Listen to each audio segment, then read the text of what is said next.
the B software developer and techno business analyst, as well as gold medalist topper in both MA in Pali from RTM Nagpur University and PG diploma in social English Buddhist from the STTU Pune.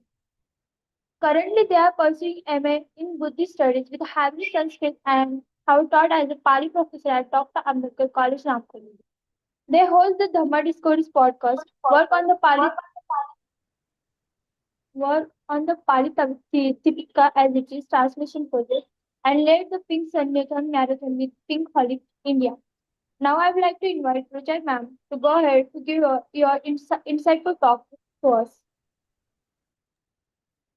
Yeah, before that, Arpit, can you please unshare your screen? Yeah, we can still see the Arpit screen. So if you can unshare, that will be great.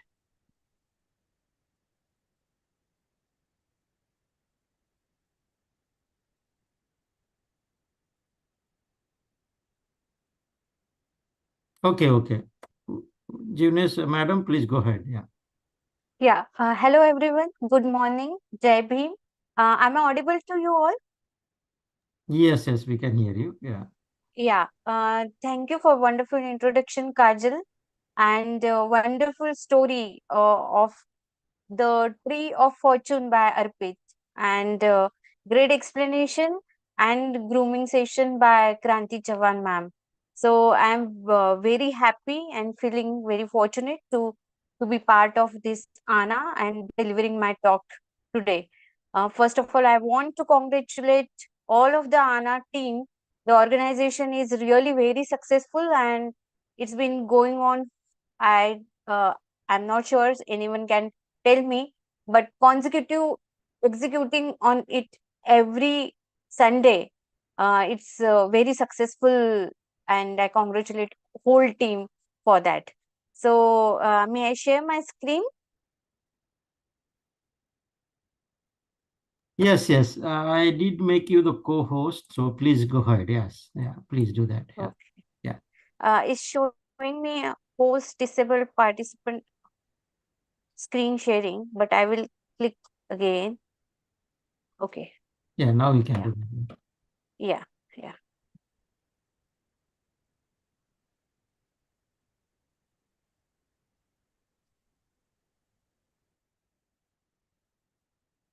Yes. Yeah, we can see it. Yeah. And yeah. Uh, is it okay if I minimize this and you can see the text here? Can you do the full screen, if you don't mind?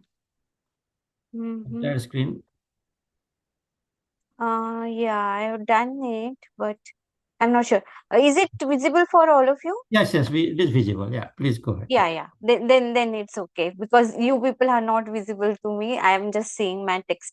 So if it is okay, then we can go ahead. Yeah. So before starting and touching upon the main topic, I would like to focus on the rise and fall of Hindu woman who was responsible for it, written by Dr. Babasaheb Ambedkar. This is my study, and it was written in magazine Mahabodhi, May June 1951 edition. It was volume number 59, and page numbers are written. So was what was the purpose of studying rise and fall by Dr. Babasaheb Ambedkar? Because its main thing for the ordination or the bhikkhuni ordination throughout the world and their struggles. Why it was written, the clarification Baba Sahib wanted to clarify the claims made against the stand taken by comparative studies of Hindu and Buddhist women printed in Eve's Weekly of January 21, 1950. It was insufficiency by Lama Govind's article. Necessity to undergo at the root of matter was the need. Baba Sahib thought this charge is so grave and vile, and its necessity to go to the roots of the matter. And Baba Sahib, for the further examination, he wanted to dig deep down. Here I have studied 21 reasons to decide why the text on the question of Ananda on woman from Mahaparinibban Sutta is latter interpolation by bhikkhus. So this is the Pali text you can see here, and why it was the grammatical mistakes and the structural difference highlighted here is the one point that it says it's the latter interpolation. On one occasion, the Ananda asked Bhagwan Buddha this question: Katham mayam bhante matugame patipajja mati. So the translation is, Sir, how do we practice when it comes to woman? Matugame is woman, and Bhante is translated as Sir. I've taken this translation from the previously translated scholars. Adasanam Anandati, not seeing Ananda. Here, the main point is Ananda is trying to ask how to practice when it comes to woman to the Buddha, and Buddha is advising not to see. I will not go in a deep level, but here he saying, but when seen, what is to be practiced? So Buddha is giving advice without getting into the conversation, Ananda. But when in the conversation, how to proceed? And here Bhagwan Buddha is advising, it is stated that be mindful. Now the question here is, would Ananda ask such question? Is the contradiction within the Pali canon, because few gatha above this text, Buddha praises Ananda of how sweet he is and how he was loved by all. Now, when we are talking loved by all, we are talking about the bhikkhus and the bhikkhunis also.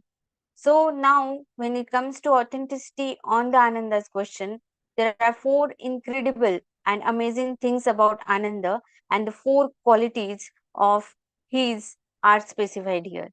But if an assembly of nuns and layman, laywoman, Buddha never advised that, because there are instances of the interaction between Ananda and the woman. So now that's why Ananda has already become an impeccable saint here, which is who is an arhat, and yet he submits to a trial, and the assembly calls upon him to do the penitence for some sins. There were 5 complaints against Ananda after the first council when the Buddha passed away. So Ananda didn't ask the Bhagwan Buddha which were the lesser and the minor precepts. Like that, there are 5 complaints against the Ananda. Second one was stupidness upon the blessed one's rainy season garment to sew it. And third was the body of the blessed one was touched by the woman to be saluted by the woman first, so that by their weeping, the body of the blessed one was defiled by tears. Now, these are the analysis and the blames on Ananda 5. But here the question is, and which we will see with the Baba Sahib's analysis on the claims made on the Ananda. With his deep analysis, Baba Sahib pointed out to all these charges Ananda pleaded guilty. Whether he should have pleaded guilty or not is another matter. What is of interest is the third charge, for it has great relevance to the issue in question. Why did Ananda allow women to touch the body of the master if the advice given by him, as mentioned in the Mahaparinibban Sutta, is true as a fact? Would he so flagrantly and knowingly disobey the advice given by the Buddha a few minutes before? The answer must be in the negative. What follows from this negative answer? What follows is that Buddha had not given such an advice as alleged against him. For he had given such an advice, Ananda could not have acted contrary to it. It therefore stands to reason that no such advice had been given by the Buddha. And this is from the rise and fall of the woman who was responsible for it. Uh, and then when we are talking about this, why we have covered this? Because we want to get into the Pali text and its impact, which have been passed from generations to generation. If we go and the translation are not proper, and rather than translating, people are creating some extra. When it comes to women, many tradition like Dharmaguptika tradition doesn't have the Bhikkhuni lineage continuation, the very difficulty they are facing. And recently I have listened to them. They are practicing not seeing women, and they are practicing and implementing it in their council. So it's not only the words, but these are the actions taken and passed on to. What does this emphasize, and what we lose in the translation is the very matter. Such interpolation, our Baba Sahib has guts to make such statements in written, because we are talking about all the bhikkhu and the council. They are acting upon it. And why? Because of his in-depth study, because of his non-discriminative attitude and seeing things as it is. He knew the truth, he realized it, and that's why such fearlessness is visibly seen. And purpose of today's talk. Today we are here to uncover what lies beneath these words through the lens of Pali as it is. Together we will explore how the original Pali words carry unique meanings that can shift our understanding of Buddhist teaching. Our goal is not just to know these words, but to feel their depth, see the implication they carry, and appreciate how they connect us to the Buddha's original message. As we go on, I invite you to keep that question in mind. What do we lose when it comes to translation, and what we can gain by seeing Pali translation and by doing Pali translation as it is? This journey isn't just academic, it's an invitation to get closer to Buddha's teaching as Dr. Babasaheb Ambedkar envisioned: open, direct, and profound. For how much long we will limit ourselves to reciting the Buddha Vandana, Trisharan, and Panchashil? Baba Sahib has done his part, but with his relentless work and efforts. Now, for this session, let's briefly explore the goal of today's talk. We are here to dwell into the world of Pali translation as it is, to understand what it means to look at Buddhist teaching as close to their original form as possible. Why does this matter? And in approaching Pali as it is, we aim to stripe away these layers and go back to the root to get closer to what these teachings really intend. By focusing on original meanings, we can deepen our insights into concepts like dukkha, anicca, anatta, suffering, impermanence, non-self. And these are the foundational elements in Buddha's teaching, giving us in how to see the world and ultimately live with greater awareness and compassion. I'm so sorry because I have closely worked with the text, so I couldn't make the presentation which is aesthetically pleasingly looking. So please excuse me for that. But let's move ahead and continue our talk. Significance of study ancient Pali dialect as Buddha's vehicle of expression in our lives today. In today's modern, highly advanced scientific tech era, the COVID pandemic has stood up tall against all humankind, causing a major threat. Maybe we are equipped with high tech science, but suffering of human beings in this difficult situation was unavoidable without an escape. Whenever in a time of crisis, I found Buddha's teaching and the study of Pali acts as a delicate, subtle, motherly care, providing the solutions to remind and to train the mind. It is surprising to know Pali was dialect, not the established language. It holds the beauty of most practical aspect to deliver the message with flexibility. I found it really interesting to get the insights of scholars to derive upon the conclusion to consider Pali as Buddha Vachan, Buddha's perspective, not stressing too much on the vehicle of communication and teaching of detachment to local forms, holds its significance in the world of globalization. I think it's in own interest and benefit to apply Buddha's teaching with the study of Pali, the Buddha Vachan, in this global pandemic and the world we are suffering now. To consider Pali Bhasha or Pali language, it's itself a relatively modern lookout. Up to the 6th, 7th century AD, the term Pali doesn't appear to have set foot as form of any kind of language. Pali was a dialect used by the people to communicate with each other. It was not an established language, not earlier than the writings of Buddha Ghosha. It was considered as Buddha Vachan, the text of the canon to convey the Buddha's Dhamma, discipline, Buddha's mode of expression, and his presentation apart from the question of the language. At the time, Sanskrit was no longer the vernacular speech of the people when Buddhism rose. According to Buddha, Sanskrit was obsolete date as that of living speech. Pali was one of the dialect current uses in India and the language of Magadha. Pali was the vernacular speech of the people, just like the flowing water which was crossing over the mid-centuries, unlike Sanskrit, as Vedic language being stagnant like a pond.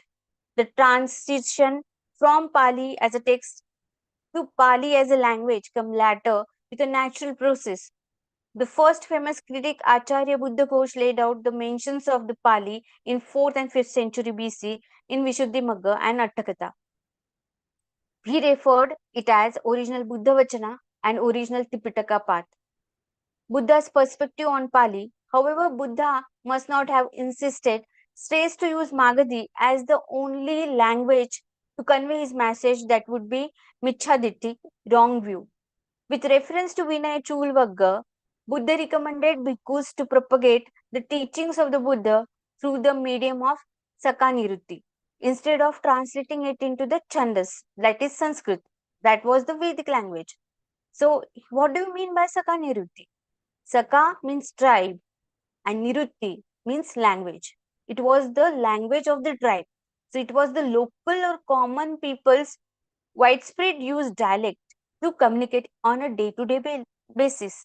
There was an example of two Brahmins, Yame Lute Kula, which was these were the two brothers from this place and which are ordained and became bhikkhus. They insisted to translate it in the Sanskrit and convey the message. When they conveyed the Buddha this message, but Buddha rebuked on this and he emphasized on the Sakanirutti as mode of expression, that is, local or common people's dialect which are used to communicate in day-to-day basis. Buddha refused this request and didn't want obsolete dead language. Sanskrit was dead at time. Then, as his message conveying medium, one should use with ease and benefit a vehicle of expression with which one is really acquainted. Buddha never preferred any particular language or any particular dialect to be the obstacle in the way of the study of his teachings. Then, when we go, it was the language of Magadha, but Pali became prominent dialect and means of communication at that time, and it was highly accepted by the common people and the households. With the message of Bahujan Hitaya, Bahujan Sukhaya, Lokanukampaya, Hitaya Sukhaya, Tathagat gifted Pali as well-known language in the world today. What is the significance in our lives today with the Buddha's perspective of Pali? First, we should understand that we should practice the Sakanirutti. Means own interpretation will tend to be quite different than the master's mode of communication. But one should not be afraid to take twists and turns to grasp the gist of the message conveyed. Because underlying is the message to be conveyed. When one can use own idioms, he or she in conversant with the use of the mode of the communication. Dialect is more important than the high scholarly bookish language was the message here with the Sakanirutti. Letting go of the own local form in globalization of the world is the today's need. With flying facilities, one can travel and roam anywhere in the world today, and any country is reachable nowadays. Many people are holding global citizenship visas, being a foreigner in the other country. One should not trace a thing to be called in particular way, letting go of attachment of one's own form rather than one can remind and accept diverse nomenclature and mode of communication with the understanding of foreign conventional forms. Then Buddha Vachana is because the Pali isn't rich in vocabulary and the simplicity of the language makes one entirely interested. Deepen the Buddha Vachana study of Buddha's teachings. Conveying message in possibly simplest form is way more important than any form of language. Pali is a messenger of Tathagata's teaching, which has offered peace for the welfare of humankind. If one understands the Pali, then one can definitely is bound to receive magnificent benefit definitely. Now, let's touch upon some of the Buddha and his Dhamma's facts. Dr. Babasaheb Ambedkar's marvelous commitment to write the Buddha and his Dhamma, even with the deteriorated health, Babasaheb wanted to finish off writing this great magnum opus.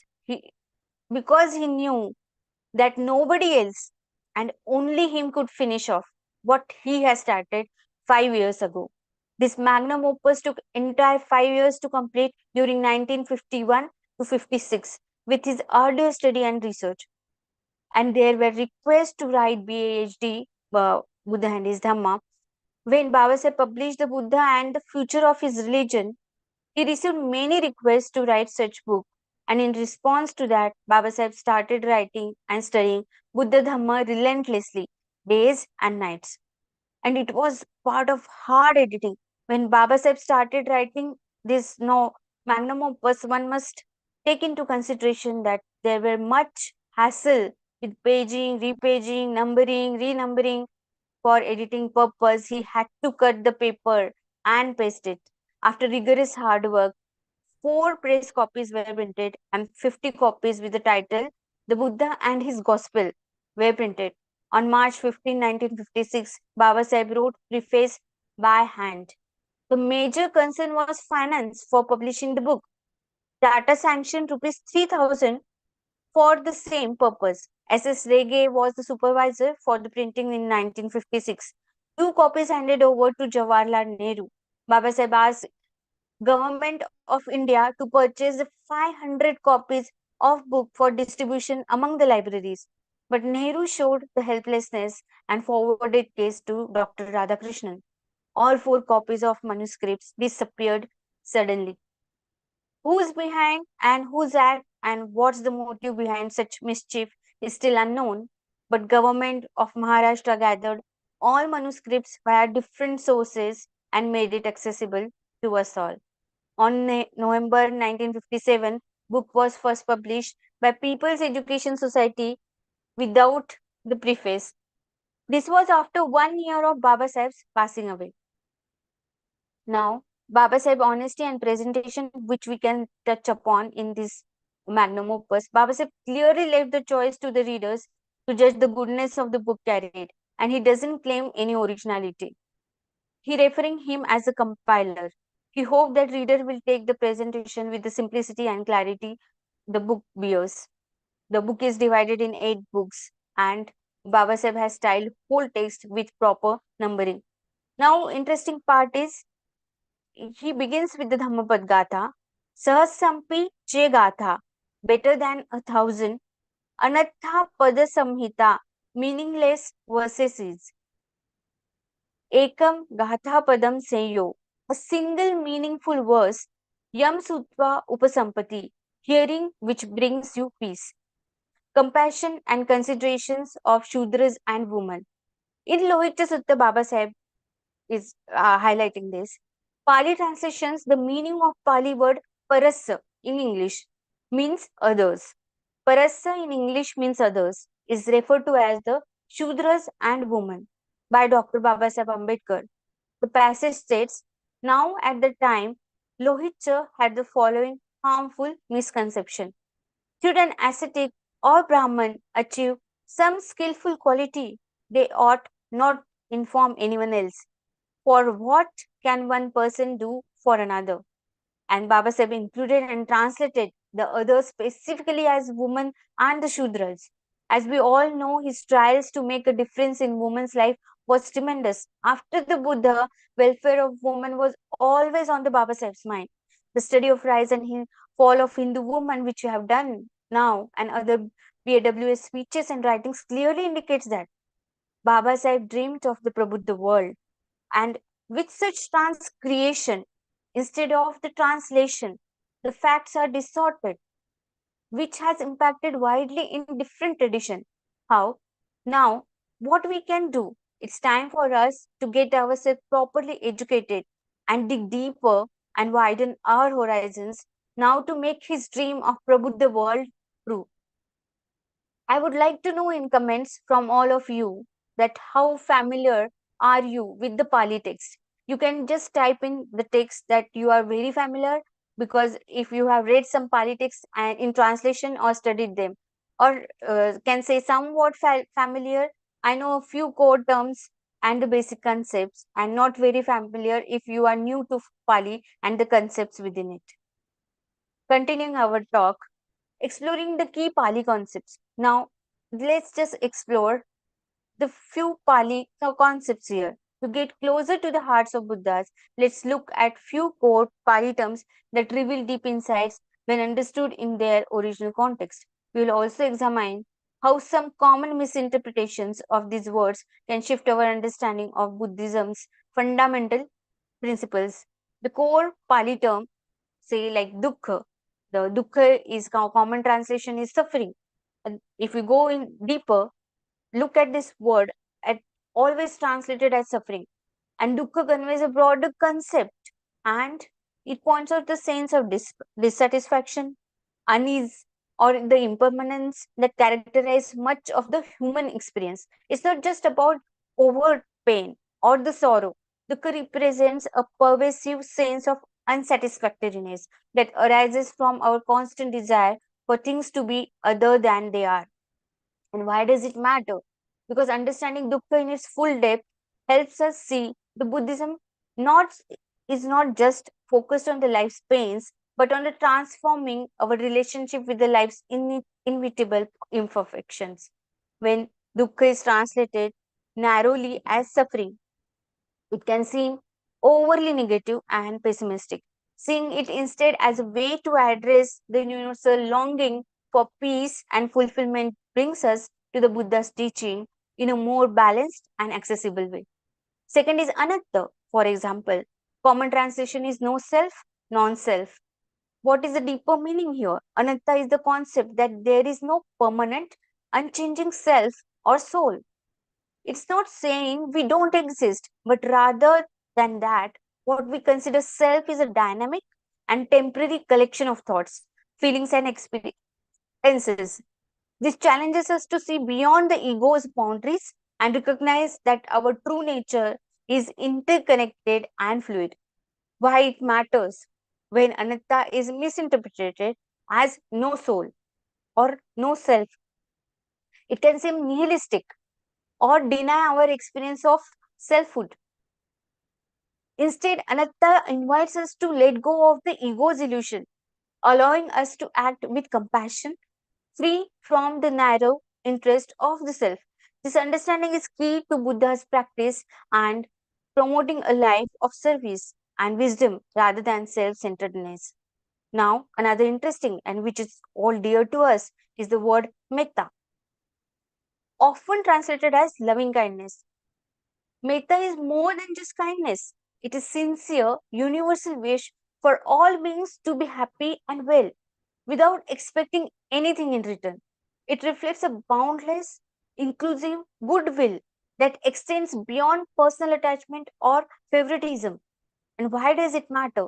Translating metta simply as love or kindness can limit its scope, making it seems like a personal or conditional emotion. However, metta in its original sense is a practice of unconditional goodwill and empathy for all beings, which cultivates a deep sense of connection and the compassion. So why not keep metta as a metta? Why not build our dictionary with the explanation of the metta and which is relevant to let it be reader's choice? This is the main trial we are implementing with the Pali translation as it is project with the Pali Tipika's whole translation. Now, Nibbana is another interesting word, enlightenment or liberation. The Pali term Nibbana means to extinguish, especially the extinguishing of the fires of desire, hatred, and delusion, raga, dosa, and moha. It isn't a place or blissful state, but rather a release from the cycles of craving and the suffering. Why does it matter? When we view Nibbana as a destination or a blissful state, it becomes an external goal to strive toward, potentially creating new forms of attachment. If you have known Ananda, When he let go and rested, he came out of meditation and rested his head. At the very moment when he let go, he stopped striving towards that goal of final nibbana. At that very moment, he attained enlightenment. So it's not the external goal to strive towards, potentially creating new forms of attachment. Because when we create the attachment, then it's our we strive with that one goal only and lose the focus, because we are not being in that very moment, but we are achieving, we are looking for something to gain. By understanding nibbana as the extinguishing or internal conflicts and desires, we see it as a path to true inner peace and equanimity. The misinterpretation of the dukkha we have seen. Now, because only suffering is a bit pessimistic, but have the broader understanding, and let's be, maybe sometimes it is the experience of dissatisfaction that is given with the more balanced perspective and helping us to appreciate the Buddha's teaching on ending suffering. Anatta has no soul is the, what is the issue of this soul? No soul. It can create a misleading impression that Buddha's teachings denies the existence and of consciousness or selfhood. This misinterpretation can make Buddhism seem nihilistic. Properly understood, Anatta teaches us to look beyond and fix identity of self, encouraging compassion and detachment from ego-driven concerns. Now, nirvana. Nirvana is a blissful state. What is the issue with this translation? So now, often nibbana is seen as a paradise-like state, but in Pali, means the end of craving and attachment. And why does it matter? Seeing nibbana as a state of bliss can create an attachment to an ideal state to achieve. By understanding it as freedom from inner conflict, we see it as practical and achievable peace within. Now, we have many children here today, as we have heard the story from them. So, this section is specially dedicated for kids with the story. So, once upon a time, there was a young boy named Joy who liked the mountaineering. One day, he planned to climb up along with his friends, and just before leaving the house, he had a fight with his mother over the meal, as the food was not of his likes. So angrily, boy picked up the backpack in the corner and left the house. This was a story related with the Dhammapad Gatha number 1, solely developed by me to make it understandable and relatable to the children. He and his friends started climbing up the mountain. His mind was filled with thoughts of recent fight. My mom never makes the food that I like. He felt there's weight on his back. Continuing to climb up, he thought, she cooks only food that my sister likes. He wondered why the bag is heavier. He lagged behind his friends. So, to catch his friends, he took next steps hurriedly. But his mind was constantly thinking about the fight. A thought came to his mind, my mom only cares for my little sister. Now the bag felt even heavier. Still, his friends were visible to his sight, but he continued to climb up again, and thought entered his mind. My mom only loves her, and nobody cares for me. Now he felt there's much weightage in bag, and it got heavier and heavier. Now even the friends were not visible. He was hurriedly trying to climb up, but his mind had this thought of beating his little sister, as she was loved and he was not. Now, this time, he couldn't take a step further. The weight was so huge and unbearable for him to carry forward. Frustrated, he took out the backpack and opened it, and he couldn't believe his eyes. He was in awe at what he found. He put the hand in the bag and pulled out one stone, which was labeled with anger.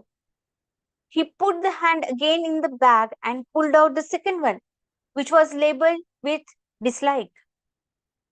And the third time he did the same, and the stone was labeled with ill will. And the next one was labeled with sadness. The young boy was completely exhausted with this pulling out exercise. He sat down with two hands on his head, murmuring, "Why did I carry so much weight to climb up a hill? I must be a fool." Now, coming back to the picture, where just imagine a picture with a man carrying loads of uh, lots of loads on his shoulder. Do you see similarity between that young man and the man trying to pull much heavy weight, just like an ox? But when in our day-to-day life, like that young boy and the mind's mind, we all carry and tend to be like bell carrying and pulling out much of the weightage, whatever the things are not happening according to our wishes. And who would like to get called as bell? And the answer is no one. Everyone wants to be known as voice. Question is, are you carrying the evil thoughts with you wherever you go? So this is related with the Dhammapad Gata first. Mano Mano Kubbangama Dhamma Mano Siddha Manomaya Manasa Padurthena Bhasati Va Karoti Va Tato Nang Dukkhamanveti Chakkang Vavahato Padang. Now, if we see another translation is mind is the chief forerunner of all evil states. Experiences are laid by and produced chiefly by mind. If one speaks or acts with a corrupted, impure mind, suffering will follow just like the wheel of an ox cart when the ox pulls. Now, this is the story of pain and suffering. When someone does the evil things for personal gain, then definitely one day suffering will haunt that person. Now, when the second part of this is when your mind chooses to be happy, happiness is mind made. This is the Dhammapad Gatha number 2. We are continuing the story here. Now, here, the, this is the story of the letting go of the joyful young man, young boy. Now, the second verse is like this. Mano Pubbangama Dhamma Mano Siddha Manomaya Manasa Pasannena Bhasati Va Karoti Va Tato Nang Sukhamanveti Chayavanapayini. Here Mano is mind, Ubba is before, Agama is arise, Dhamma is phenomenon, Setta is Sreshta, chief, forerunner, Manomaya is mind made, Pasannena is pure, Bhasati means to speak, Karoti is acts, Sukha is happiness, Anveti is a verb that follows, Chaya we know shadow, Anapayini never disappears. Now the translation goes like this. Mind is the chief forerunner of all good states. Experiences are laid by and produced by the mind. If one speaks or acts with a pure mind, happiness will follow along just like one's shadow that never departs. Now, here, continuing the story here, do you remember the young boy sitting on the mountain? Now, are you excited to hear what happened next? Now, here, then the boy was feeling very exhausted. The young boy was silently sitting in the middle of the mountain, looking at the view of the deep river flowing through the valley. Looking at the stones lying on the ground, he wondered why he had to carry such a burden to himself. After giving deep thought and having sitting alone in silence, he thought, what if I let go of these rocks? Let me try once. He picked one with the label anger and threw it in the river. Due to heaviness, the stone got down until it found some depth to settle in. Young boy looked down beneath the water, and the anger labeled rock was nowhere to found. Oh, this feels nice, he exclaimed. He picked another one labeled with dislike and threw it in the water. The rock settled down. It was not visible to boy. He threw the other one labeled with ill will. Now he left light. After throwing away the sadness, now he is feeling lighter and lighter. It was time to let go of hatred. This time, the boy was feeling calm and relaxed. By throwing stones in a river, his friends climbed down and catch up with the young boy. The boy happily joined them and went back to home, hugged his mother, and kissed his little sister. He took out the chocolates he bought on the way back.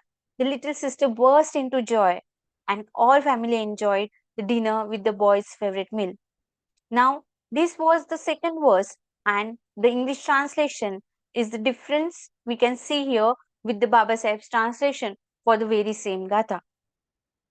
Now, Baba Sahib is saying, if a man speaks or acts of evil mind, suffering follows him close, as the hoof of the beast that draws the cart. We can clearly see the English translation by Baba Sahib is smart and precise, with you not using very heavy words. So, when someone does the good things for others, then happiness will be attracted to that person, just like the magnet is the gist of this story for the kids. Now, now all of you knows the Patachara story, but may I know what time is it? May I continue or do we have some time limitation? Can anybody tell me? Yeah, ma'am, please continue. Yeah. And then we'll have a Yeah. question answer session. Yeah. Interactive session. Yes, yes. Okay. Now here the Patachara story. Let's go with the translation. These are my own translations for Theri Apadan for the Patachara. This is the Dhammapad and the Dhammapad was 113, Anamatagga Sutta and Therigata. Now this is the text from Theri Apadan translation. So the Pali translation, Pali like goes like this. Padamuttaro namajino sabba dhammana paragu. Ito satasahassampi kappe uppajji nayako. Padmuttaro namajino means Padmuttara named. Sabbadhanana paragu, gone beyond. Ito means from here. Sata is 100, Shataka. Sahassampi is 1000. Kappe is a world cycle, an eon. Upajji means was born. Nayako was the right conclusion. Now here we will just go to the English translation. He whose name was Padmuttara excelled in all the aspects of diverse Dhamma. From here, 100,000 world cycle ago was born who has reached to right conclusion. Now, the another verse says like this: Tadaham Hansavatiyang Jata Sethi Kule Ahum Nana Ratana Pajjoto Mahasukha Samappita. Here, Hansavati businessman's daughter, I was born. Patachara was born as the Hansavati's businessman's daughter here, possessing the diverse, lightning, sparkling diamonds and gold and money and the great happiness. Upetvatam Mahaviharang Assosing Dhammadesanang Tato Jatappasadahang Upesing Saranang Jinang. Now, this verse means having approached that great hero and being heard at that time, thus it occurred to me that I undoubtedly know so little till this time ever. So I obtained the Sharan of Buddha.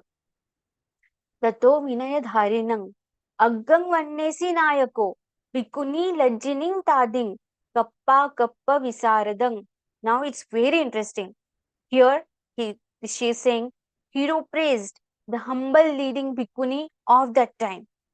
I felt ashamed. Now Patachara is saying, I felt ashamed of my own lack of knowledge. After that, from eons to eons, I strived hard to acquire mastery of the Dhamma. Tada mudita chittahang tang dhanama viddakini nimnetva dasabalang sasangang lokanayakang. Now, this means when I invited the worldly hero along with the Sangha, possessing the tenfold power, at the time I determined that topmost bhikkhuni place will be mine one day. This was the determination of the Patachara. Now, she is saying, Bhojayitvana sattahang, daditvana tichivarang, nipaccha sirasa pade, idam vachana ma braving. Having serving meal, I to the master offering 3 cheever. Having bowed down and paid homage, he said this to me. या तया वन्निता वीर इतो अट्टमके मुनि तादिसाहं भविष्यामि यदि शिज्जति नायकम. The hero described that from here onwards, by which the third Veer Buddha, one Muni, I foresee that in future there will be one Buddha. तदा अवोचमं सत्ता बद्धेमा भाई असस्य अनतगम्मी अद्धाने लक्ष्यसे तं मनोरथम. Then the Lord said this to me, Hey on auspicious one, don't be afraid, just breathe. Future has not come yet.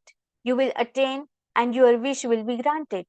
सतसहिसितो कप्पे ओकाक्ककुल संभवो गौतमो नाम गोत्तेन सत्ता लोके भविष्यति. From here onwards, after 100,000 eons, there will be birth of Gautama named ancestry. Buddha will rise in this world. तस्य धम्मेषु दादाया ओरसा धम्म निप्पिता पटचाराति नामेन हे सत्ति सत्तु साविका.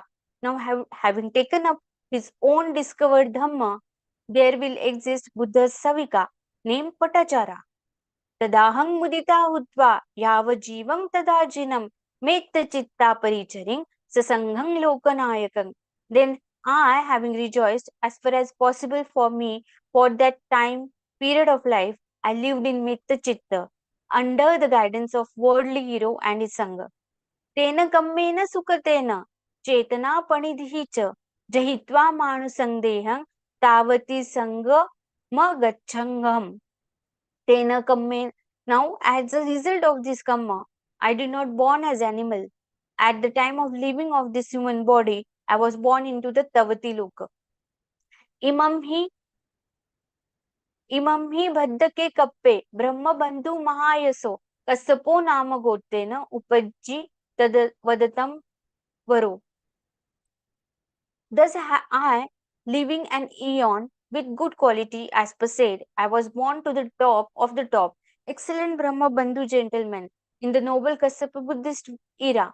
Upattako Mahesisa Tada Asinarissaro Kasi Raja Kiki Nama Varanasi Puruttame. Now here, near to the great sage, there was an excellent king named Kiki in the city of Varanasi. Tassa sisang tatiya dita vikuni iti visutta dhammang sutva jinagassa pabbajam samarochaying. Means, having heard the Dhamma from the Buddha, his famous third daughter wished to undergo for the Pravajja. Anujani nato tato agarev tadamayam visavassa sahasani chirimat atantita. Means my father didn't give me permission, so I had to stay at house only. And for 20,000 years, I wandered being lazy. Komari brahmacharyam rajakanya sukhedita buddho pattana nirata mudita sattaditaro. Being a Komari and the brahmachari and delicately nurturing princess daughter, being a daughter of father who's not fond of Buddha, I lived with empathy in others' welfare. Samani samana guttacha vikuni vikudayika dhamma sudhammacha sattami sangadayika. I was the female donor for shamans and those who guard the shamans, Bhikkhuni and Bhikkhu, Dhamma and the Sudhamma, and the seventh one, the donor to the Sangha. Aham uppalvannacha khema, Vaddacha Bhikkhuni, Visa Gautami Dhammadina, Visakha hoti Sattami, mean Uppalvana, Khema, Bhadda, Visa Gautami Dhammadina, and the seventh one, Visakha, today's Bhikkhunis, were the seven sisters. तेहि कम्मेहि सुखतेहि चेतनापणिधिः च जहित्वा मानुसं देहं तावतीं समगच्छहं. As a result of this kamma, I did not born as animal. At the leaving of this human body, I was born into the Tavati Loka. Pachimecha bhavedani jata setti kuleham savatyam puravare idde fite mahaddane.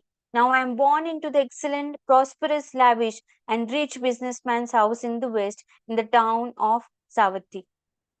Now, this is from the Patachara theory. This is the theory Gatha verses.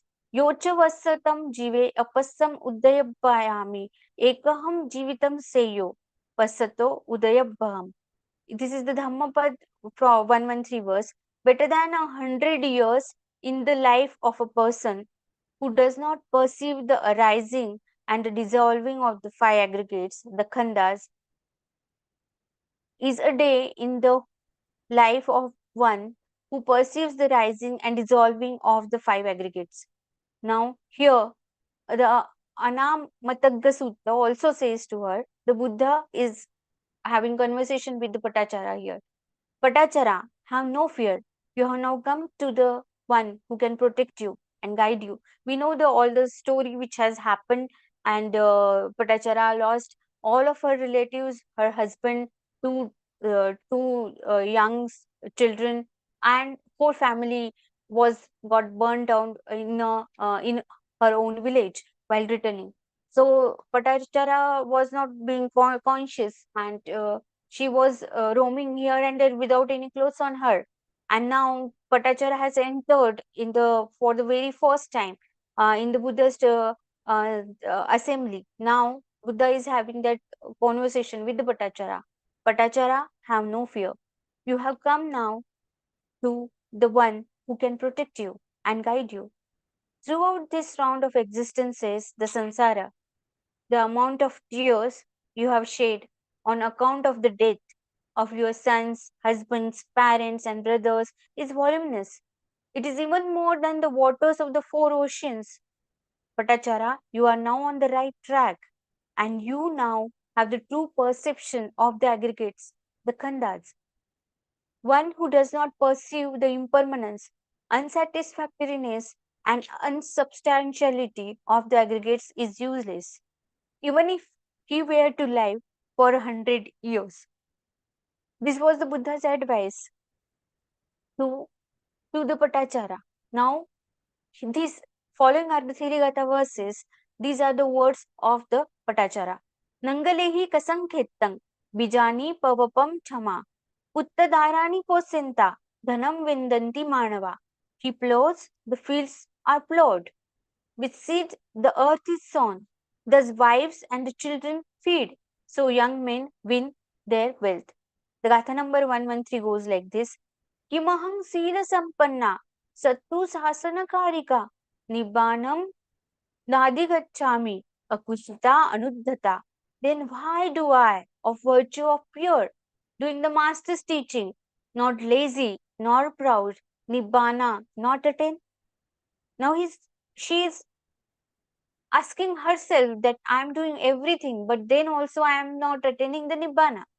Pade Pakhala Yitvana Udakesu Karogham Pado the Kancha Diswana Thalato Nimnamagatam. This is very interesting again, as we have seen the misinterpretation of the word Nibbana. Now this is the example of Patachara. Patachara wants to have that state of Nibbana. She is striving for it. She has the goal. But is this the right approach? Now, when she is not meditating, now see what happens here. Having washed my feet, then I washed that water, noticing the foot water flowing from high to low, because water flows from high to ascending to descending, from high to low. Now, tato chittang samadhesi, asang bhadrava janiyam, tato deepang gahetvan, viharang pavisingaham, seyam ola ole gayitvan, manchakammi upavisam. With that, the mind was calm, just as a noble, thoroughbred horse. Having taken my lamp, I went into my hut, inspected the sleeping place, and sat upon the couch.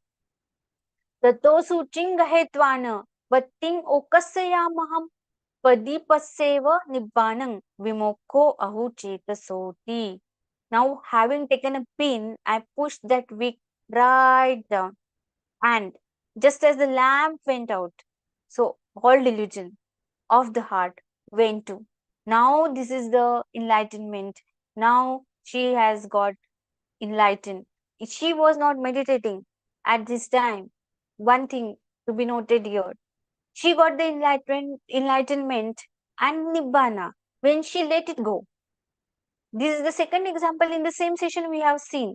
One of the Ananda and second one is here Patachara. Now just don't hold on to the things. This is the underlying message here. When we have goal and enlightenment as one of the goal, then it doesn't serve the purpose of getting it. These two examples tells us that. What is the conclusion of this two and the Patachara story? With the own translations, one witnessed the magnificent life of Patachara theory lived. The whole deep-rooted story is witnessed. Some of you might not have come across the detailing of the Patachara. We know the upper story, but if we go in study the Buddha Vachana, the Pali, we are able to go deeper because we can it becomes so relatable then with us, with sadness we see and the suffering we see around us. One witnessed the magnificent life of the Patachara theory lived. The whole deep-rooted story is witnessed. Once connected the dots from the theory Padan, Dhammapad words, Anamatagga Sutta, and the Therigatha. Her story is lasting impression and which is valid still in today's time after 2600 years later also. So this was the Patachara theory. Now, how much time do we have? Can somebody tell me? Because I have lots of content, but I need to see how much time do all of us have. I think 20 more minutes should be okay, but we do have the question and answer session, so Yes, yes, that will yes. be better So people. let's wrap up in next 10 minutes then. Yeah, please. We will take some of the Dhammapad verses which Baba Sahib has translated from Buddha and his Dhamma, section 5, part 3, book 4, the Buddhist way of life. He's talking on the good, evil, and the sin. Dhammapad Gatha 183. This is Ananda Therapanna Vattu. The English manuscripts like this. Sabba papasya karanam, kusalassa upasampada, suchita pariyodapana, etang buddhana sasanam. This we know. Now, what is the Baba Sahib's translation here? Excuse me for other translation, but whatever is this is my study purpose. But this is the very short translation by Baba Sahib. Do good, be no party to evil, commit no sin. This is the Buddhist way of life. Now, the second gatha, which is 118 from Papa Vagga, it says like Punnanche Puruso Kaira, Kaira Nama Punna Punam, Tamhi Chandam Kairatha, Sukho Punnasa Uchayo. Now, he says, Baba Sahib translated this as, if a man should do that which is good, let him do it again and again. Let him turn the desires of his heart thereto. Happy is the heaping of good. Now, the, mm, the next gatha we have is Dhammapad gatha number 112, 122. Now he is Mava Mannetha Punnasa, Na Mandam Agamissati, Udabinduni Patena, Udakumbhopi Purati, Dhiro Purati Punnasa, Thokampi Achinam. Now here the English translation is, think not casually of the good saying, it will not come to me. Drop by drop is the water pot filled, by little added to little does good grow. Now, other translation, if we see and if we compare, we will see the difference. Let no man think lightly of good, saying in his heart, it will not come right unto me. Even by the falling of water drops, a water pot is filled. The wise man becomes full of good, even he gathers it little by little. Now you can see the difference here. Why the translations are required in Pali is is the main thing here, and we can see here because the Baba Sahib has done it so in a very short and precise manner. But if we go to the other translation, it is lengthy and the words are not so much friendly to us. Now this is the main difference, and Baba Sahib also wanted to give the end message here with the little words, and which is very precise. Now Dhammapad verse 67 goes like this: Nakatam न तम कम्मम कतं साधु यं कत्वा अनुतप्पति यस्य असुमुखोरोदम vipakam patisevati. Now he says, it is not well to do a deed which done brings regrets. The fruit whereof is received with tears and lamentation. Now, the next verse is Dhammapad verse 68, which goes like this. Tancha kammang katang sadhu, yang katva nanu tappati, yassa pati to sumano, vipakang pati sevati. Now, if we go in Marathi and Hindi, I have heard you are well conversed in Marathi and Hindi also. Then I will read the Hindi translation. भले लोगों के लिए वो काम ठीक जो करके आप परेशान न हो, जिसका फलस्वरूप खुशी और संतुष्टि प्राप्त हो. Now from the Papa Vagga, the verse goes like this. Bhadropi passati papang yava bhadrang na pacchati yada cha pacchati bhadrang अथ भद्रो भद्रानी पश्यति. नाउ अच्छे लोग भी बुरे चीजें देखती है जब तक उनकी अच्छाई का परिपाक होता है, लेकिन जैसे ही वह अच्छाई परिपक्व हो जाती है तब अच्छा ही अच्छी चीजों को देखती है. That is the from the Puffavagga. The verse goes like this. Chandanang tagarang vapi uppalang athavasiki etesang gandha jatanang sila gandho anuttaro. Now we will read the English translation by Baba Sahib. Far surpassing the fragrance of sandal or incense or lotus or jasmine is the fragrance of the virtue. They're talking about the morality here. Now, I will skip the rest of the Dhammapad Gathas, but if you want some of the studies, it is very interesting and it is part of the Buddha and his Dhamma. If you want, you can ping me and then I can share this my study with all of you with the Hindi and other scripts translation also. Now coming back to our Pali translation as it is project. Now there is I am leading the Department of Pali Translation here at Sunniti International Foundation. We have started the translation with the Pali Tipitaka as it is because we want to dig deep and whatever Baba Saheb dreamed of Prabuddha world and the Prabuddha Bharat. This is the one step towards it. So we have started with the Sanyukta Nikaya. As you can see here, this is the first encounter with the Prasenjit, Koshal Naresh Prasenjit. I will just go to the our translation here. We are making it more friendly with skipping the diacritical marks here. Let me just pull it off. Can you see my screen? Yes, we can see it.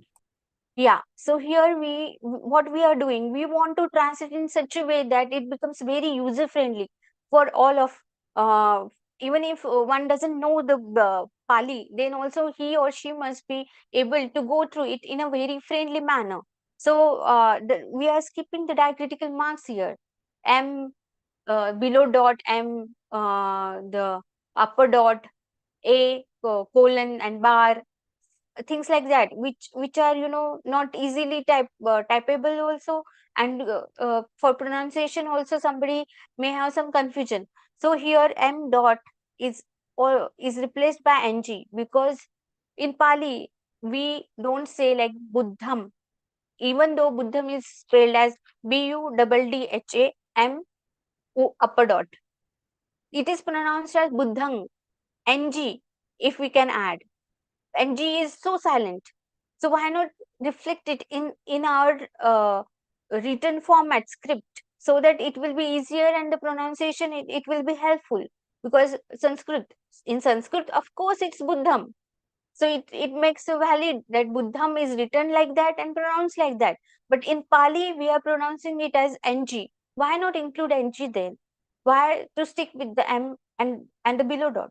Sanyukta Nikaya, A bar is replaced with, because it is dirgha, it's long. The pronunciation is also long. We are making it as double A. Likewise, you can see the implementation like this, and we are making efforts to translate it as it is, meaning we want to keep the Pali Tipitaka translation without any translator's interpretation of his or her own belief to impact or to influence the translations. Let it leave to the reader's choice.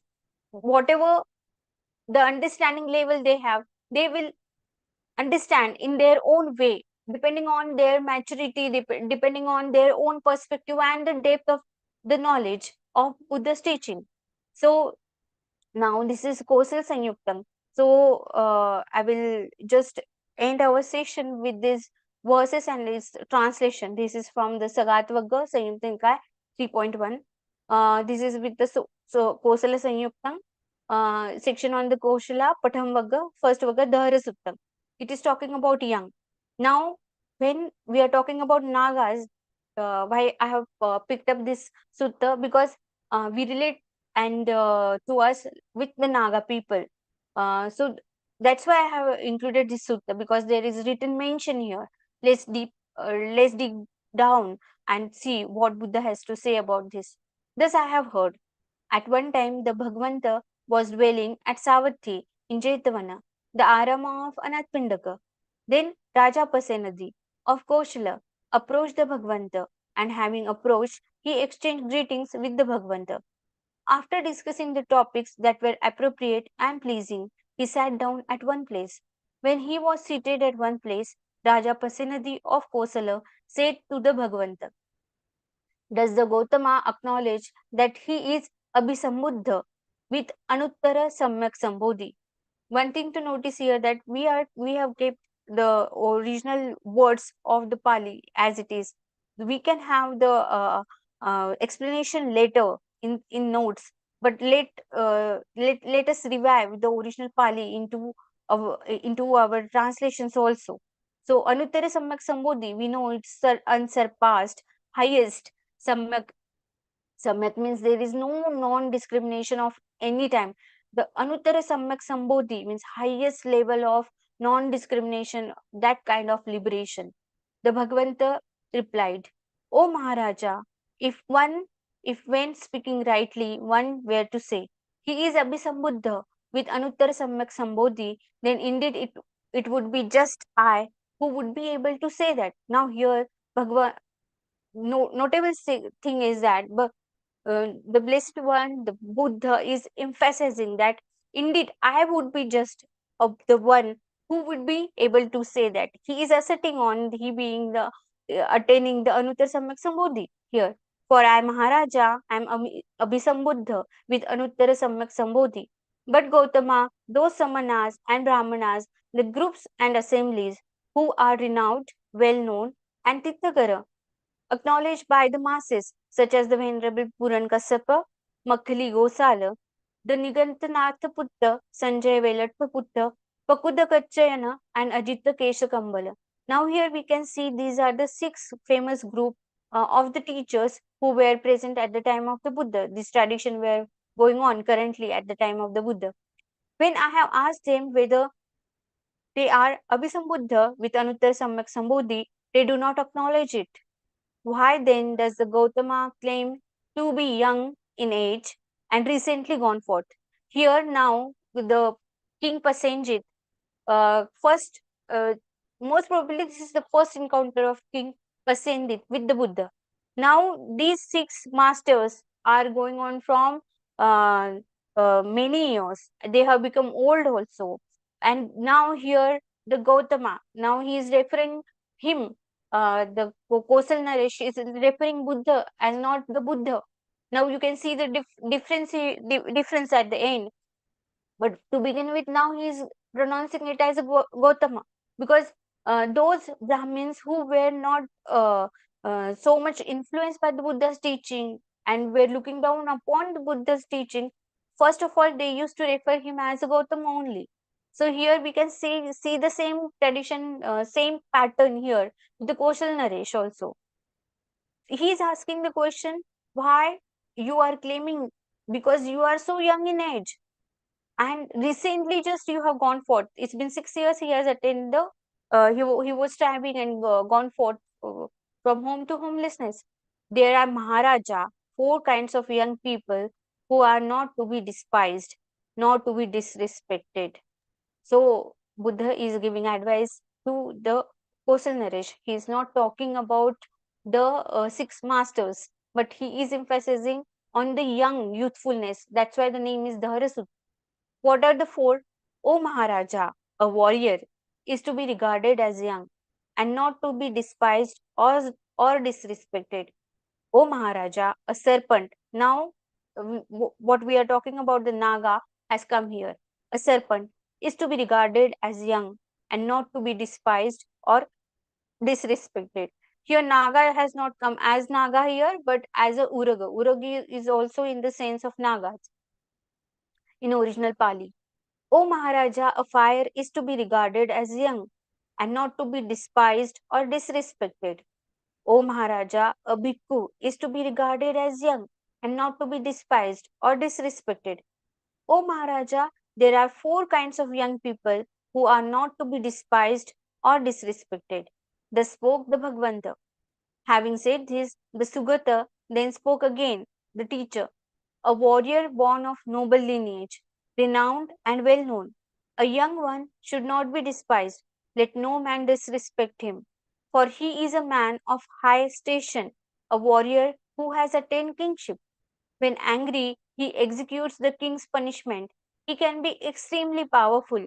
Therefore, one should avoid him to protect one's own life. He is talking about the warrior, the Khattiya. We call it as Kshatriya. In the village or in the presence of a king, wherever one sees a serpent, now he is talking about the Nagas, a young one should not be despised. Let no man disrespect him. The serpent moves with a fiery brilliance in high or low colors. When it strikes, it bites a fool, whether a man or a woman.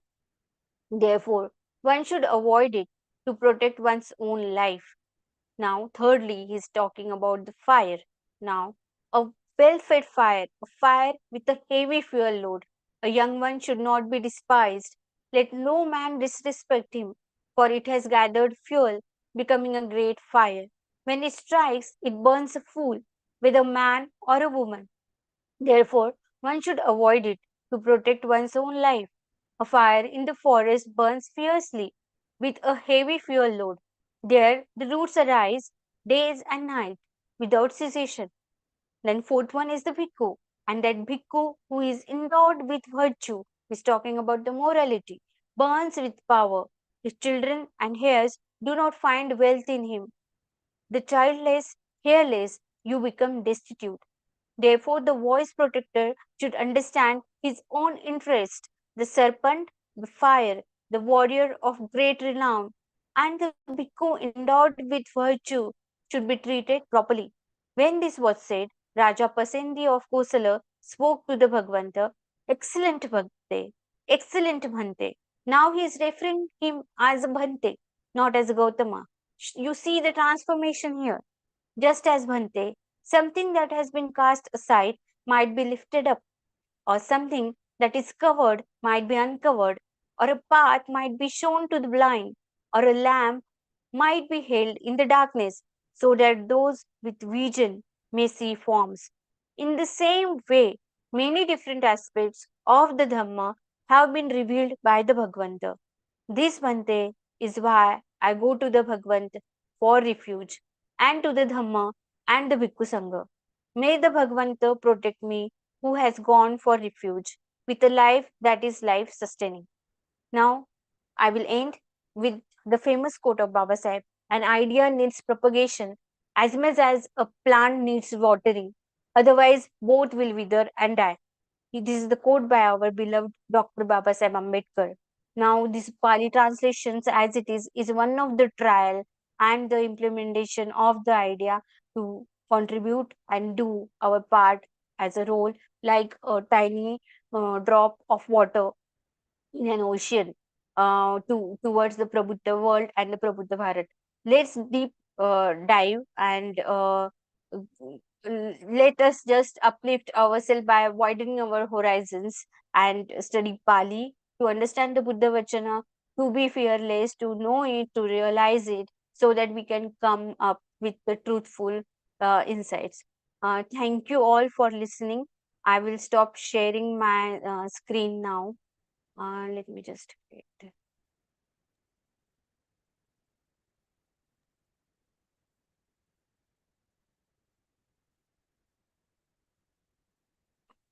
Thank you, Rucha ma'am, for sharing your valuable insights. If anyone has question, please raise your hand, type your question in the chat box, or unmute yourself and ask.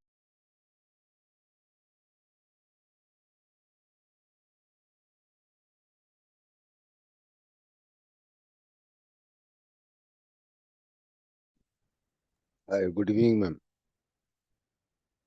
Yeah, go ahead. Umedji, please go ahead. Very profound and very insightful lecture. Congratulations for that, Dr. Ruja. I want to just know about the pronunciation part, that what we in our society that we are following is totally different from what the Pali pronunciation is. As we as a Buddhist also not pronouncing the words as per Pali. So the Sanskrit words have encroached that area. How to overcome with that?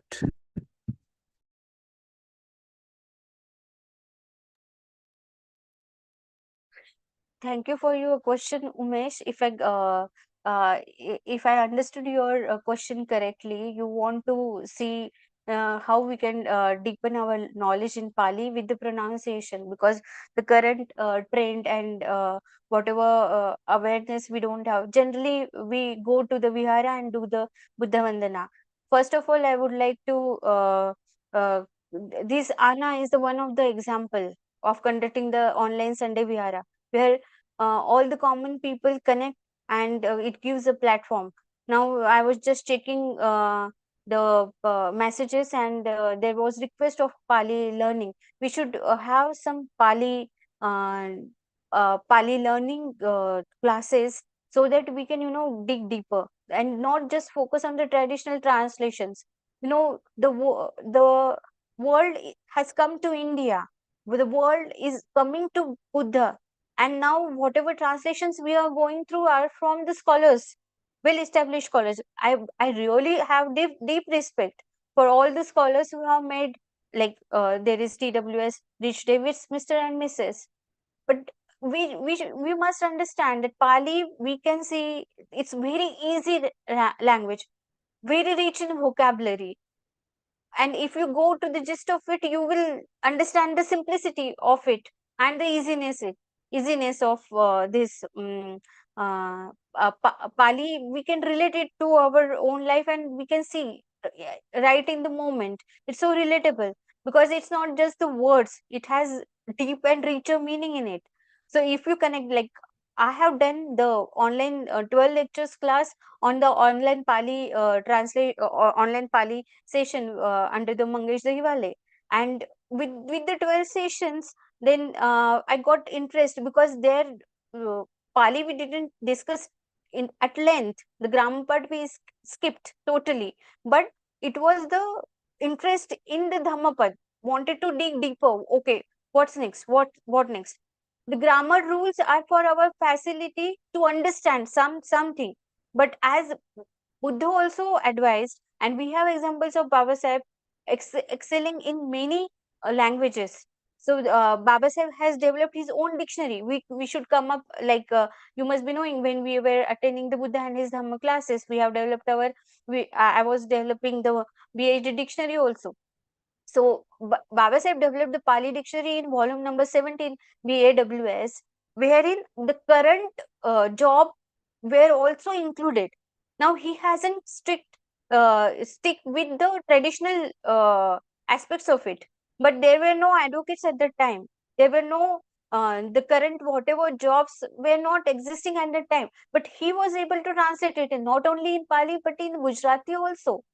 We should have this approach, and we should, from India, uh, the Pali, Buddha's own birth country, has given so much to the world. Now it's our time to get back to our own roots and have the confidence and study and believe, and let's give it back to whatever the literature from Sri Lanka, from Burma, from Myanmar. They are being reputed as Abhidhamma Pitak scholars. and the own land where Buddha has lived for many whole life of his years, we are lagging behind. We need to gear up now, because Baba Sahib has done whatever he can. Coming back to your question, let's learn Pali in a very practical approach so that it is implementable, which will help our young generation also to dig deeper, because the problems in our society and impacting their younger one's life is a huge struggle in front of all of us. And not only younger ones, we have life, we have pain, and Buddha's teaching is the way. The noble eightfold path is the way, and if we do it in the community and explore the Pali transition, coming up with the that confidence that it is the latter interpolation, or it has been added and it's not original Buddha Vachana. When we will be confident at that time, then we have studied and contributed something. This is what I feel, Umesh. Thank you for your question. I hope in some way I have answered your.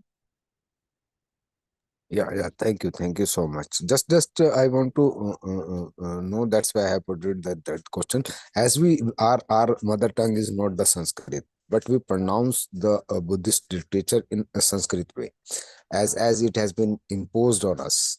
We should try to use the Pali words, and means in Vihara also. We should start pronouncing it, so that our pronunciation may get improved. Thank you, Doctor. Thank you so Very much. right. And the written medium is the most impactful medium. If we develop, if we translate our Pali Tipitaka as it is, like including the original Pali words in the translation as it is, and then have the vocabulary section and the meanings of the words, we can explain the meaning later. But if we include metta as metta, do not translate it in Indian, because it doesn't give justice to the word, its vastness, as we have discussed. So let's keep metta as metta. Let that word be part and parcel of our daily lives. This is the way we can avoid the Sanskrit word.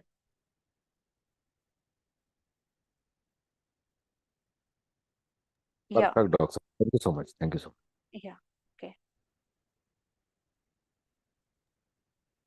Any other questions? Please raise your hand, or you can type your questions. I think there was some questions on the chat box. Is it Can you Is it can Pali you read? translation to English means telling meaning to English? What is means by Pali translation as it is? This question from Ram in chat box.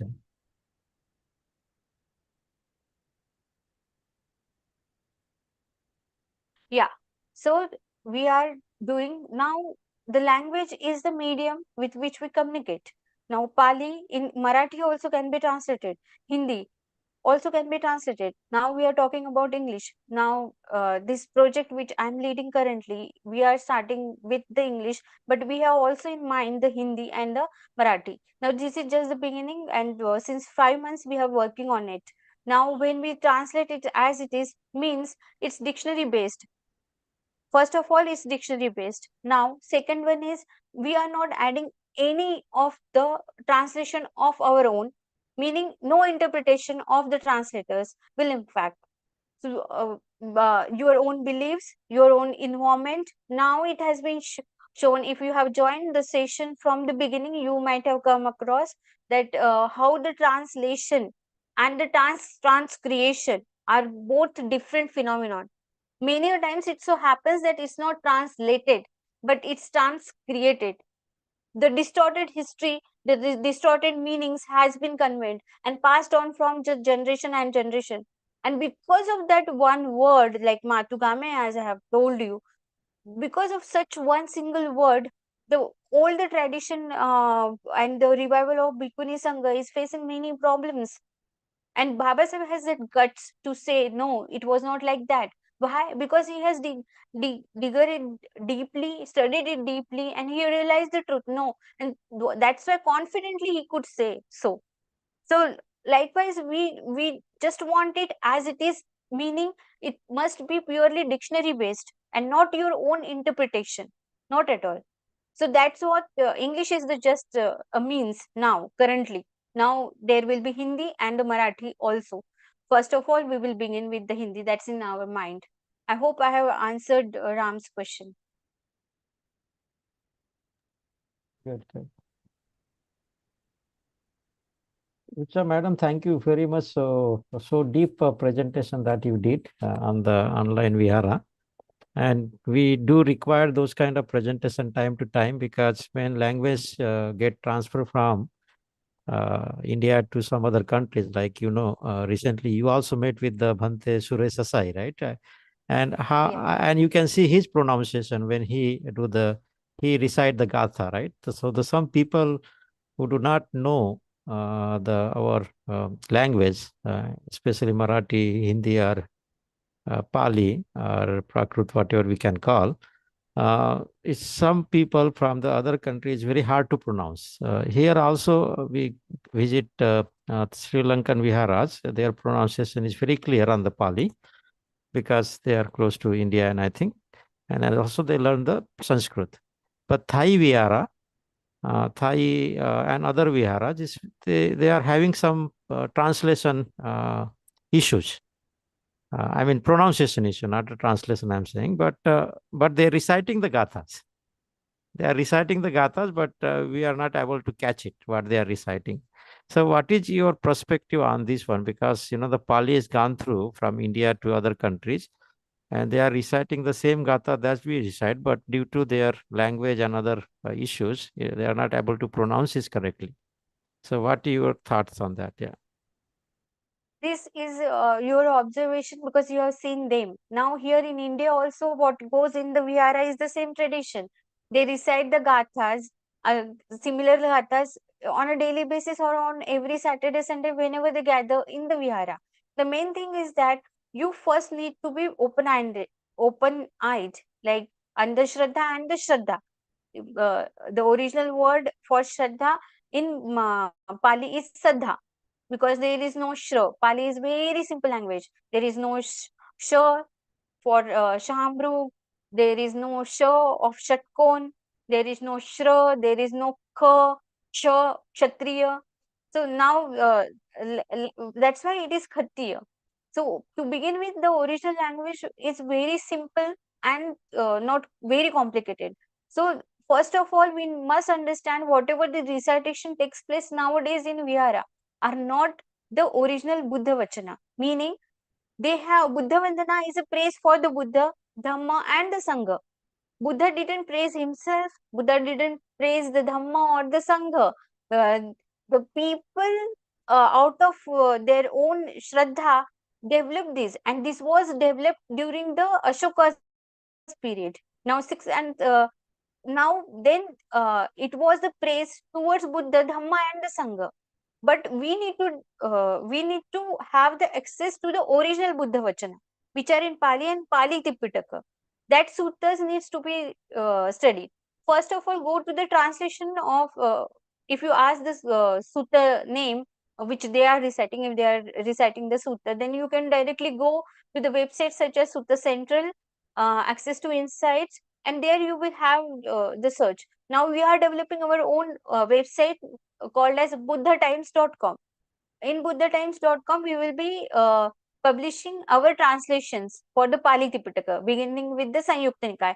Slowly, we will translate the whole Tipitaka currently that's in our mind.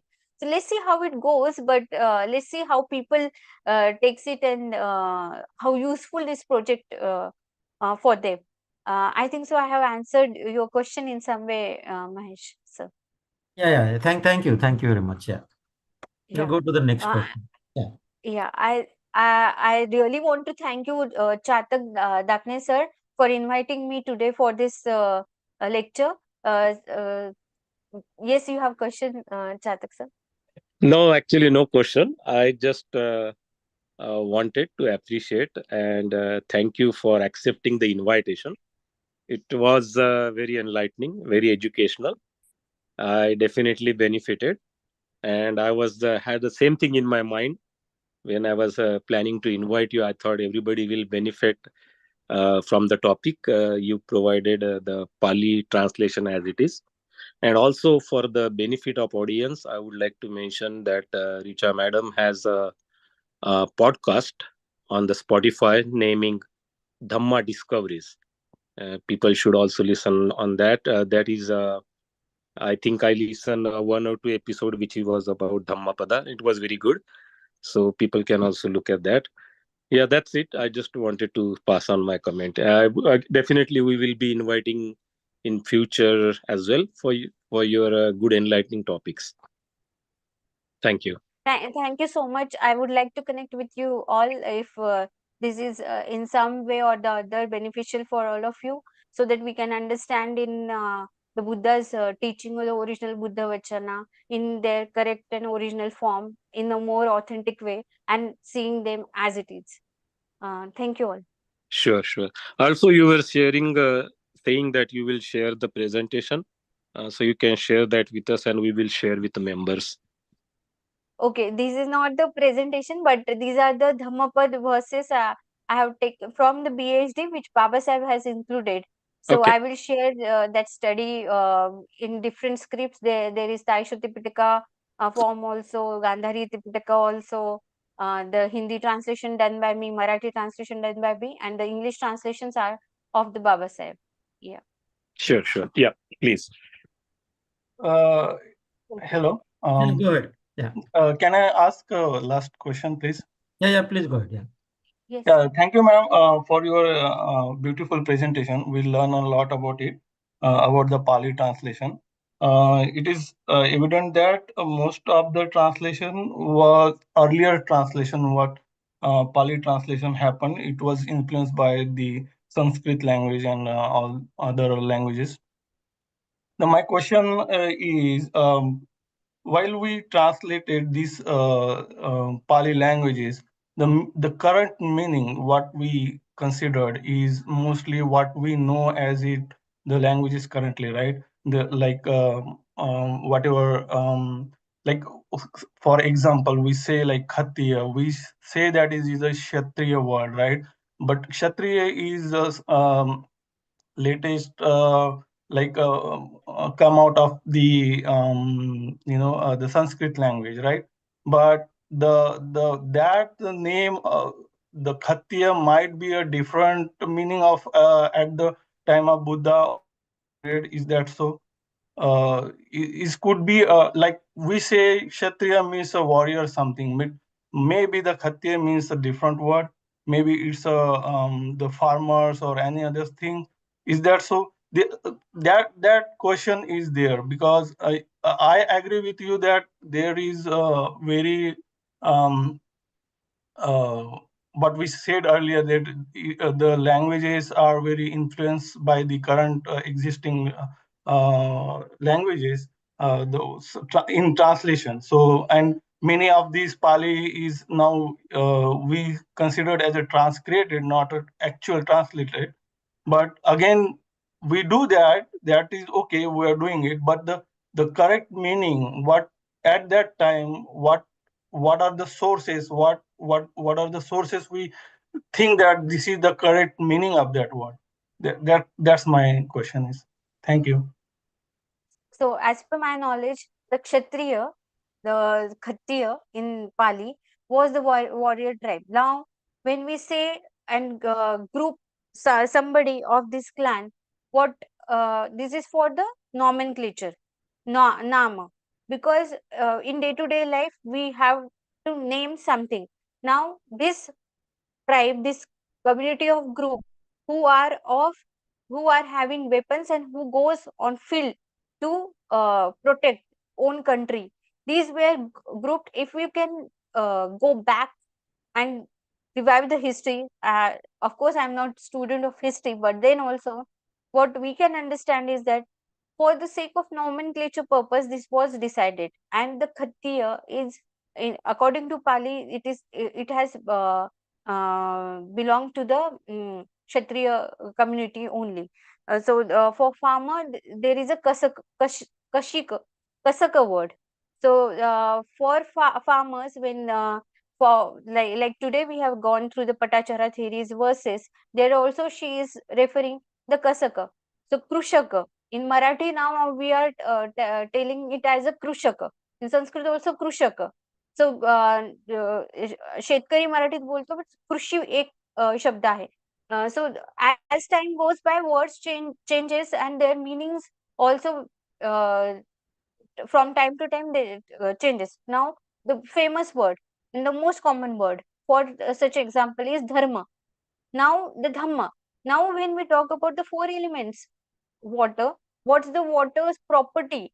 What is the water's characteristics? As we have seen from the Patachara story, where she has got just before her enlightenment or the liberation, attaining the nibbana, she sees that water is flowing from higher places to low. If we go deeper, then in the Pali verses, it has also been mentioned that some of the water has gone in some length and some of her has gone to the larger flow. In this way, she learns that sometimes the lifespan is shorter and for some the lifespan is larger. So likewise, the dhamma of the water of the pani is it flows from a higher place to a lower place. It takes the shape of all the container it has been stored to. So this is the basic property of the pani, of the water. So in general, at that time, at the Buddha's time, this was the dhamma. This was the characteristics that actually dhamma word has many meanings. But when it comes to most of the common sense, then how we can relate it is that it is the characteristics. So right now, because the dhamma word has gone into the religion and everything and created much of the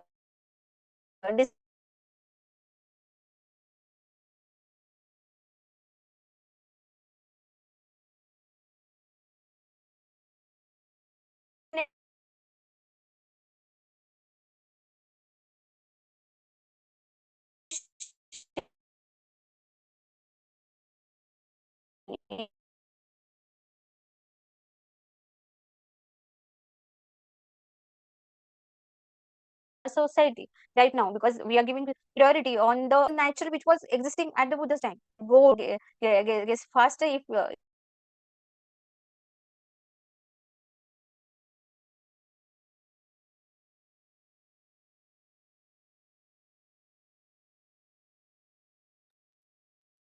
I think her internet is having some issues, so hopefully she will join back.